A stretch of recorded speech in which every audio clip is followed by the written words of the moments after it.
غوث اعظم سرکار رات سوتے کریم آقا علیہ الصلوۃ والسلام تشریف لے آئے.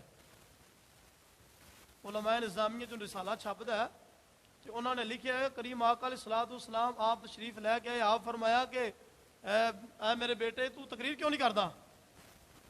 یا رسول اللہ مینوں تقریر کرنا والی نہیں گا، بولن دا والی نہیں گا.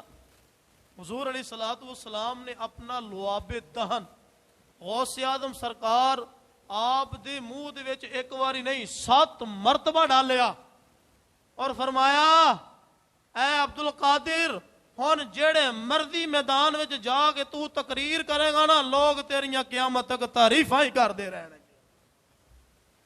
اور فرمایا کہ دوسرے دن رات پھر ستے تھے مولا کائنات آپ تشریف لے آئے. آپ نے آ کے 6 مرتبہ لعاب دہن غوث اعظم سرکار آپ دے منہ دے اندر ڈالیا.